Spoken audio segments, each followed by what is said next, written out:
हाल ही में रतन टाटा की वसीयत खोली गई। इस वसीयत के सामने आने के बाद कई खुलासे हो रहे हैं जिनके बारे में लोगों को पता ही नहीं था। अब जो खुलासा हुआ है वो सिर्फ आम लोगों के लिए ही नहीं बल्कि टाटा परिवार के लिए भी काफी चौंकाने वाला है। रतन टाटा ने अपनी वसीयत में 500 करोड़ रुपए से ज्यादा की संपत्ति एक ऐसे आदमी के नाम कर दी है जिसके बारे में काफी कम लोगों को जानकारी है। कहा जाता है कि इस मिस्ट्री मैन के संबंध रतन टाटा के साथ करीब 60 साल पुराने हैं। वैसे इन मामलों में किसी का कोई आधिकारिक बयान तो सामने नहीं आया, लेकिन चलिए जानते हैं कि मिस्ट्री मैन आखिरकार है कौन और उसका रतन टाटा के साथ किस तरह का संबंध रहा है। दरअसल रतन टाटा की वसीयत में जिस मिस्ट्री मैन को 500 करोड़ रुपए की संपत्ति देने की बात कही गई है वो मूल रूप से जमशेदपुर के रहने वाले ट्रैवल सेक्टर के बिजनेसमैन मोहिनी मोहन दत्ता है।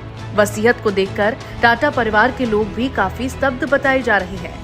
मोहिनी मोहन दत्ता की रतन टाटा से पहली मुलाकात 1960 के दशक के शुरुआती साल में जमशेदपुर के डीलर्स हॉस्टल में हुई। इस मुलाकात ने दत्ता की जिंदगी बदल दी। उस समय रतन टाटा 24 साल के थे, वहीं दत्ता अब अपनी उम्र के 80 के दशक में हैं।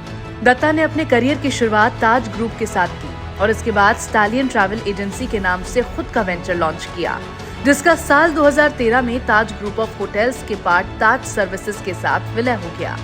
मोहिनी मोहन दत्ता और उनकी फैमिली की स्टालियन में 80% हिस्सेदारी रही, जबकि बाकी का हिस्सा टाटा इंडस्ट्रीज के पास था। इस कंपनी को बाद में टाटा कैपिटल ने खरीद लिया और इसे थॉमस कुक इंडिया को बेच दिया। अब इसे टीसी ट्रैवल सर्विसेज के नाम से ऑपरेट किया जा रहा है और दत्ता उसमें डायरेक्टर बने हुए हैं।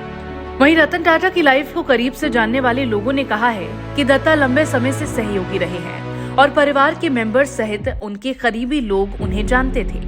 इसके अलावा मोहिनी दत्ता ने किसी तरह का कमेंट करने से इनकार कर दिया है। वसीयत के एग्जीक्यूटर्स में शामिल रतन टाटा की सौतेली बहनें शीरीन और डीना जेजीबॉय ने भी कमेंट करने से इनकार कर दिया। डेरियस खम्बाटा ने कोई टिप्पणी नहीं की है। चौथे एग्जीक्यूटर मेहली मिस्त्री ने भी इस व्यक्ति पर कोई कमेंट करने से इनकार कर दिया। दत्ता की 2 बेटियों में से एक ने 2024 तक यानी कि 9 साल तक टाटा ट्रस्ट में काम किया। उससे पहले उन्होंने ताज होटल में काम किया था। दत्ता खुद को टाटा परिवार के मेंबर्स का करीबी बताते हैं। अक्टूबर 2024 में रतन टाटा के अंतिम संस्कार में मीडिया में दत्ता को ये कहते हुए सुना गया था कि उनकी और रतन टाटा की पहली मुलाकात जमशेदपुर में डीलर्स हॉस्टल में हुई थी। जब रतन टाटा 24 साल के थे तब उन्होंने बताया था कि कैसे रतन टाटा ने उनकी मदद की और वास्तव में उन्हें तैयार किया। उन्होंने ये भी बताया था कि वो एक दूसरे को 60 साल से जानते हैं। दिसंबर 2024 में मुंबई में एनसीपीए में आयोजित आरएनटी की जयंती समारोह के लिए भी दत्ता को आमंत्रित किया गया था।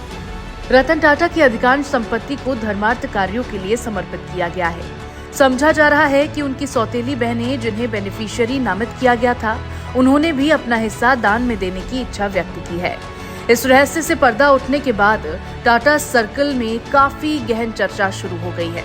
रतन टाटा ने अपने अंतिम वर्षों में अपनी संपत्ति का एक महत्वपूर्ण हिस्सा देने के लिए 2 संस्थाओं रतन टाटा एंडोमेंट फाउंडेशन और रतन टाटा एंडोमेंट ट्रस्ट की स्थापना की थी। विभिन्न अनुमानों के अनुसार टाटा समूह की होल्डिंग कंपनी टाटा सन्स में उनकी प्रत्यक्ष 0.83% हिस्सेदारी थी और उनकी कुल संपत्ति लगभग 8,000 करोड़ रुपए थी।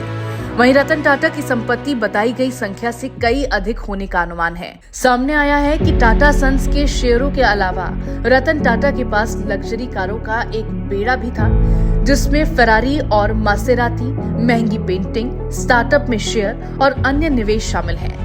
रतन टाटा के पर्सनल इन्वेस्टमेंट की देखरेख करने वाली संस्था रतन टाटा एसोसिएट्स ने वित्त वर्ष 2023 तक 186 करोड़ रुपए का निवेश किया था, लेकिन ये निवेश अधिग्रहण की उनकी मूल लागत पर लिस्टेड है। फंडिंग के बाद से इन संपत्तियों का मौजूदा बाजार मूल्य कई गुना बढ़ सकता है। रतन टाटा की संपत्ति का वितरण तभी किया जा सकता है जब वसीयत जल्द ही प्रोबेट के लिए प्रस्तुत की जाएगी और हाईकोर्ट द्वारा प्रमाणित की जाएगी। और जानकारी के मुताबिक इस प्रोसेस में लगभग 6 महीने तक का समय लग सकता है।